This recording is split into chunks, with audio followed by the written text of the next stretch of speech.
living from a place of surrender is, in the ultimate analysis, the only thing that decides whether or not you have lived a good life. Now, the way that I'm using surrender here, and this is not a fucking cult, okay? I think, at least. Like a long hair in the fucking forest. Maybe it is a cult, I don't know.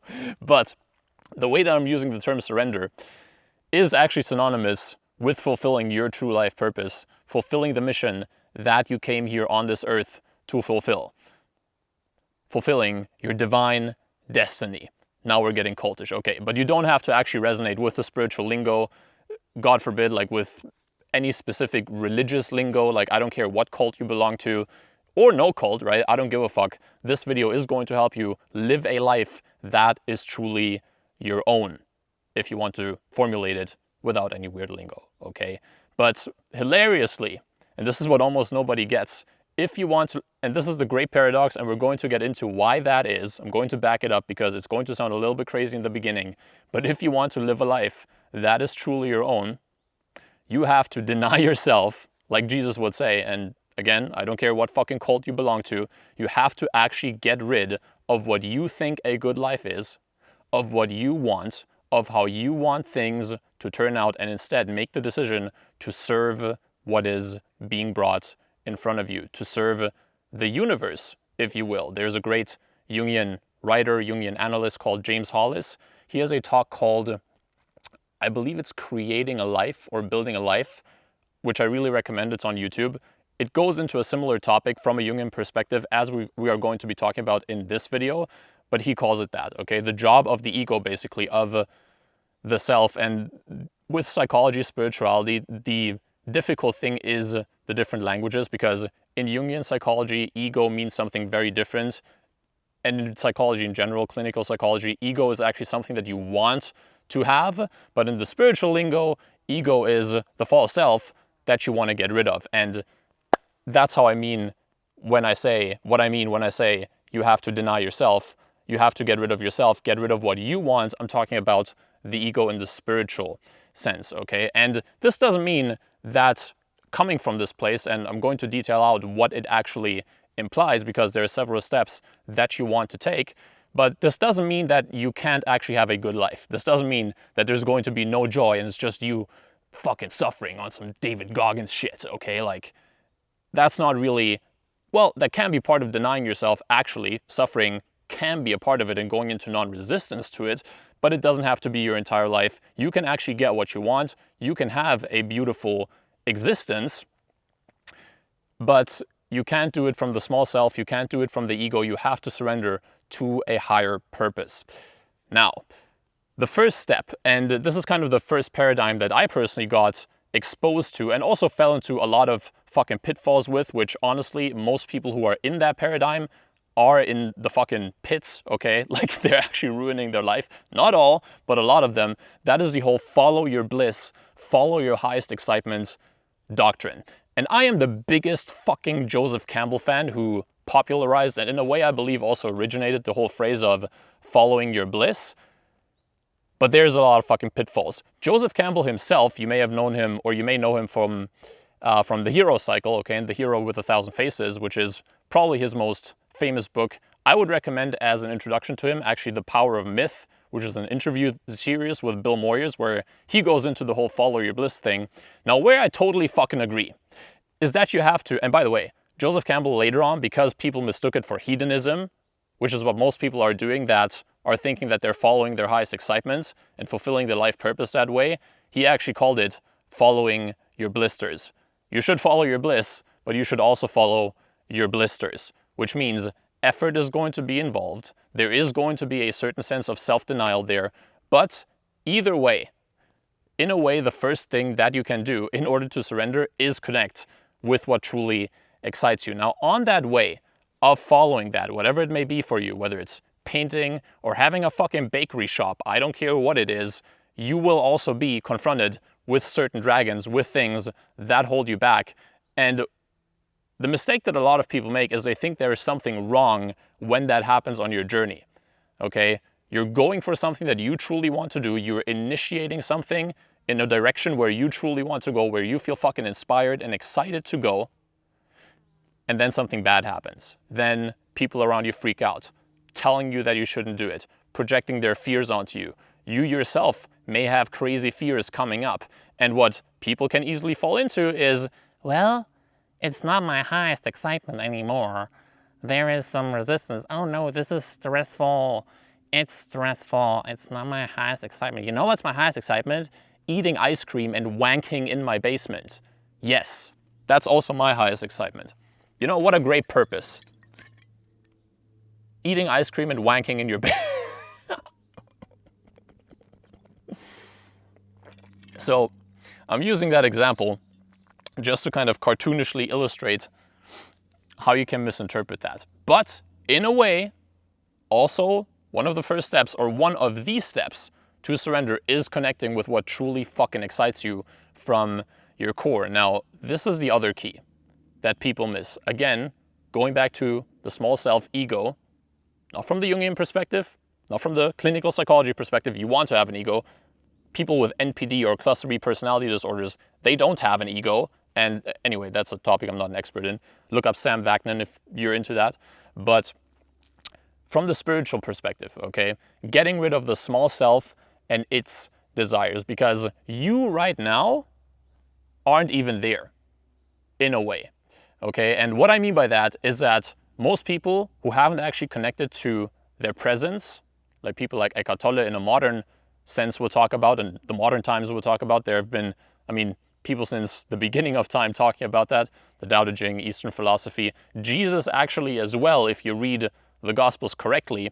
But connecting to your true self, actually, if we want to stick with Jesus, deny yourself, take up your cross, and follow me.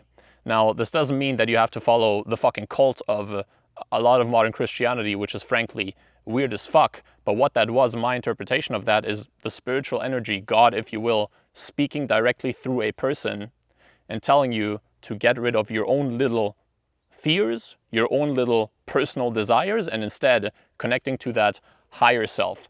In a way, I believe it's still individual. You're not just going to fucking vanish in a ball of light into God consciousness, okay? There's still going to be a sense of individuality there, but you could maybe call that your higher self, your true self. The Jungians call it the self with a big S, right? It's like the whole and center of the personality is what they call it. In a way, it's like the Atman in Hinduism, right? Higher self in New Age spirituality. But how you get connected with that and its actual desires and its actual goals is getting rid of what you fear, what you desire, and getting fucking present. And especially getting out of this, getting out of your fucking mind and what it's telling you. This is not your spiritual advisor. This is not your fucking life coach. This, in fact, is the very thing that is holding you back from having a great life. The mental patterns and the emotional patterns, the traumas, the social conditioning that have happened to you that you can also work on with things like trauma release, which I've talked about in other videos and will very probably make a lot of other videos on. But getting rid of all of that fucking shit that is clogging up your system and connecting with your true self. Only from there can you actually know what your bliss is, in a way, what your true excitements even are. Because, I hate to say it, and I'm not against making a lot of money, but most people who go to self-help seminars and think they're going to become billionaires are just fucking delusional. You're not meant to be a fucking billionaire, bro, okay? Like, some people are, but that's most likely not you. You probably wouldn't be watching a long-haired guy ranting in the forest if you were meant to become a billionaire. Maybe you actually are, right? I don't fucking know who you are, right? And again, I'm also not against making a lot of money, but you have to make sure that it's fucking authentic, because what most people do in self-help is they push your ego. They have to in order to sell you their course, which is also nothing wrong with selling courses. But the way to sell, if you study marketing, even like if you read one page of a marketing book, you learn you have to pander to people's ego and their little fears, their little egoic desires, their pride, their drive to prove people wrong, like all that dumb shit that is going on in your head and actually disconnecting you from who you really are. That's what you have to pander to if you want to sell people stuff. Okay, like if I want to sell you a course, I'm going to sell you on money, freedom, but not real freedom, right? Like the kind of, how do you describe it? You know, it's almost like the difference between like real freedom versus the cartoon version of freedom, which is basically like, oh, you can travel whenever you want to. You can just go wherever the fuck, do whatever the fuck you want to. Now again, you want to, you don't even exist if you haven't connected to your higher self, right? But this is speaking to your small self. And it's basically the equivalent of going into the forest actually and watching a video of the forest. Real freedom, which means connecting to your higher self like we talked about, which happens through surrender. And there is also another aspect to it that I'm going to get into, which I've discovered only recently, but which can be truly life-changing. But real freedom, coming from your higher self, getting present to the moment, and having fulfillment no matter what the situation is, which doesn't mean that you can't work on also achieving outer freedom, but that the real shit versus the fake shit, which is literally just pandering to your ego, telling it that it can do whatever the fuck it wants to, basically like a parasite running you on autopilot, that is easy to sell. But the real freedom, which is like, hey, you're going to have to confront your traumas, you're going to have to confront your pain, you're probably going to have to confront major challenges in your life, but going into conscious non-resistance to them and consciously suffering, you can connect to your true self and have inner freedom and then manifest that in the outer world as well. Which manifest doesn't mean you don't take action, just to be clear, but your inner state does also have an effect on your outer reality, obviously. But that's kind of hard to sell, okay? So anyway, when I come out with my bigger course, right now I'm only doing one-on-one coaching, but I'll probably for sure I'll come out with a course at some point. Hey, listen, if I want to sell any of that shit, I can't talk to your bigger self. I have to speak to your fucking ego. Anyway, that's why nobody almost talks about this, okay? And yeah, even the teachers like Eckhart Tolle who are talking about it, the only reason why they're popular, I think, is that they're kind of copium, okay? You can also very easily use them to spiritually bypass if you're just in a state of suffering and be like, the only thing that matters is being present, right? And like, basically people just in massive pain who can't actually work on their goals, who kind of don't have enough energy to actually live. It just kind of provides them a cope, which is unfortunately a lot of people. Anyway, it's kind of a sad topic, but let's get into the other side of surrender. So we first had following your bliss. Yes, it's incredible, but only when it comes from your higher self, which you get into, again, getting rid of your own desires, what you actually want, what you think you want from your ego, okay, what is wanting right now, most likely, and this is, again, this is why nobody talks about this, because this is fucking complex, okay, and paradoxical and crazy. But the thing that is wanting right now in you is not really you, okay, most likely, because the only thing that, the true inspiration only comes from that state of presence when you've gotten rid of what you think you want and what you think you want to prevent from happening. And first, I'm actually going to go into the prevention side before getting into the other aspect of surrender, because this is important too. Oftentimes, the thing that you're scared of the most is exactly what you're supposed to be doing. I call that sometimes following your terror. Okay, so the thing that can also be a compass. Your bliss can be a compass, but whatever you're scared of the fucking most can also be a compass. Whatever it is, whether it's approaching women, whether it's public speaking, whether it's setting strong boundaries, whether it's refraining from setting boundaries, right? If you're compulsively doing it, which nobody talks about, because that's also a blow to the ego anyway. Just have better boundaries. Cut everybody out of your life who doesn't meet all standards anyway. But that is also a part of surrender, right? That is also a part of denying yourself and coming from that higher self, which actually doesn't have the irrational fears that you have. And a great way to get more connected to that is actually confronting the fucking fears. And then when it comes to the emotions that are being brought up, and I did this specifically for me and with clients in the past, when it comes to social anxiety, that was my focus. That's what I used to struggle with crazily. I recently made an Instagram reel I literally used to, where I told the story, I literally used to write out what I was going to say before making a dentist appointment or an appointment to cut my hair. Which is still why I have long hair. It's my dark secret. But that's how bad my social anxiety was, right? And I don't script any of my videos now, by the way. But the way that I got to this point of getting rid of that is actually confronting the fear and facing the emotional blockages, okay? The traumas that caused that in the first place. This is another fucking nugget that I'm dropping on you, okay? This is crazy valuable. Almost nobody teaches this because it's all just another cope of techniques to get more confident. But in reality, and it doesn't matter the emotional blockage that you have, this is how you get rid of it, okay? You trigger it, you sit down with it, you go into conscious non-resistance, and you allow it to play out. And that's not going to be comfortable, but ultimately, again, it's going to fix the issue that you have, but even more importantly, it's going to connect you more deeply with your higher self, with your true nature, with who you truly are. And thus, this is also surrender, actually, in a way. It's surrendering the negative emotion, being the space around it, not trying to fight it, and that alchemizes it. Anyway, that's just a side point. We're going to get into, after I drink my drink, we're going to get into the other side of surrender that I only recently discovered, but is actually fucking powerful as well.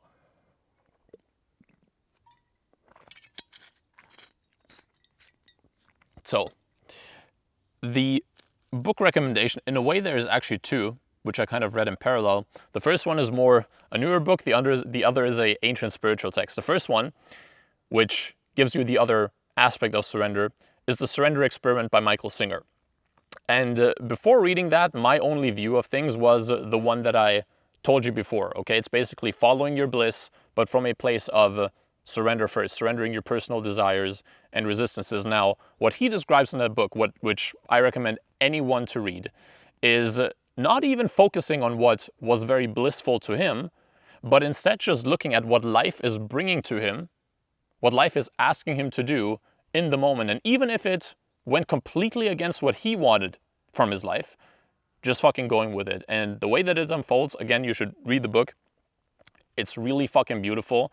And the thing here is that oftentimes life is going to give you gifts that you are going to reject coming from your ego, but that are actually exactly what you need in that moment, right? Like you have a certain way that you think things are going to work out or should work out, or what you think you want, what you think you don't want. And life is obviously asking you to go in a certain direction, but your ego is screaming no. But the very thing that you should probably do is go with that, is go into that direction. And the only thing I can tell you is try it for a bit, see what happens, and it's pretty cool what happens, okay? Because you get lessons that are specifically the lessons that you are supposed to learn right now, and you would have never gotten them if you were to have stuck with the way that you want things to work out. Now, the other book that I got into is the Dhammapada by the Buddha, and it basically kind of just supplemented that, but I also want to drop that on you because it's just an incredible one, okay? Like, if you haven't read that, the fuck, bro. Like, it's a classic, okay? Like, nobody reads classics anymore. It's fucking crazy anyway. But it's also big on getting rid of self-will. Now, hilariously, again, the way to fulfill your true life purpose is to get rid of self-will. And what we're talking about is not the big self, but the small self. And what I try to do in this video is give you kind of an overview of what that actually looks like. I'm going to make other videos going way deeper into the topics of, for example, trauma release, okay? Because the emotional blockages that are coming up for you are majorly blocking you from living the life that you are truly supposed to live. And hilariously, when you go on the path of your unique journey that comes from, say, following your bliss, but from a place of surrender, the exact emotional blockages that you have are all going to fucking be brought up, okay? And this is another thing that is not very comfortable to talk about, but it's real, and it's happening to help you. It is happening so that you learn to clear that shit out through, again, going into conscious non-resistance, presence, observing the emotions, not getting identified with them, observing what the mind says, not getting identified with it, and thus transmuting it. Very similar to alchemy. And the journey that you go on from that place is going to be a fucking adventure. And is not going to be what your ego loves, where it's just more pleasure, looking cool in front of people, getting what you want, getting yours. Basically a fucking rap song, which I think you can still get the shit in the rap song, but without attachment to it. That's the fucking key. And the adventure that you go on is going to be beautiful. It's going to be challenging, but it's going to be your true life. Not conditioned by what other people want, but by what society told you is right and wrong, by what your teachers told you, by what your mommy told you. All those voices in your head that are not truly you, but are still having an influence on your life. But a life that is truly your own. What you're truly meant to be doing here. And what happens from that place is pretty fucking miraculous. It gets really cool. And one last thing I'm going to tell you, I guess this is a good place to tell it in the end of the video. I had a very specific dream that brought me to this realization of surrender, and that in the ultimate analysis, it is the only thing that you truly want at your core that is of any importance in the end of the day, it was a long dream, okay, it was a big dream, as Carl Jung would call it, right? There is the smaller dreams, which are kind of just giving you little tips, but then there's big ones that are often come at big life transitions where you really want to watch out, and they really have a big influence on you. But the short version of it is, in the end, basically a comet hit near me, actually pretty far away, but the shockwave was coming towards me, and it was getting very clear that I was potentially going to die. And in the face of death, again, this wasn't a dream, but truly believing that I was going to die, the only thing that I wanted to do in the end was surrender to God. That was what came into my mind. It's like, I just want to surrender to God. That is the only thing that fucking matters. And that is, again, actually synonymous with fulfilling your true life purpose, having a life that is truly your own, but paradoxically, that requires you to get rid of what you want and connecting with what that force wants you to do. Again, like we said before, what I described in the video, the different steps, connecting to what truly excites you, what is your deep bliss, but from a state of presence, not from a state of ego, getting rid of the emotional blockages that are coming up, getting more and more connected to that higher self by also going into what fucking scares you actively. It's going to be brought up, but doing it actively is incredible as well. Transmuting the emotions and looking at what life is obviously asking you to do by what it's bringing you, the people that it's bringing you, the changes that are being brought in front of you. But also, by the way, dreams can be a big thing here too. Okay, and I'm not a Jungian analyst. I'm going to take some more time before I'm going to really integrate that into my content and into my coaching work, because I want to really respect it, but I probably will. However, your dreams can really be big here as well. The Jungians would say that the big self is sending you messages. The dreams are the messages that the self, which for them, again, this is kind of synonymous with the true self. You could get into details, but it's kind of synonymous with the true self that we've been talking about. It's the messages that sends you every night. And sometimes, most of the times, they're symbolical. And if you're not a Jungian analyst or you don't have one, you want to be very, very careful with interpreting any meaning into them, which it's kind of like learning a new language in my view. It's really the best analogy for that. But sometimes they're going to be very clear in what they want you to do. For me, it's usually when it comes to travel. Okay, the next place that I'm supposed to travel to, the next big trip that I'm supposed to do, I always dream them usually twice in a row. That's kind of what happens to me, okay? I first get the dream and I'm like, okay, I guess maybe I should travel there. Okay, when it's kind of coming up again, the inspiration to do this coming up again. And then the second dream comes and there is no other things really going on than me being in that place, okay? There is no real meaning there other than being in the place. That usually means for me, and I've had some crazy experiences with that in the past, which were exactly the ones that I was supposed to be having, following those dreams, okay? So I think anybody actually benefits from watching their dreams, but that's just kind of a side point that I want to make. I'm going to make probably other content about that in the future as I study more of it and integrate it more. But for now, I would just encourage you to actually watch them and see what they tell you, okay? And maybe even learn the symbolic language that they speak to you in, okay? One last thing I'm going to say, a great introduction point on YouTube actually is a 10-hour documentary with Marie-Louise von Franz, who was one of Carl Jung's main co-workers, specifically on dreams. It's called The Way of the Dream. If you're interested in that, it can be a good introduction point. And in any case, I hope this video helped you. Feel free to ask any questions in the comments, and I'll see you in the next one.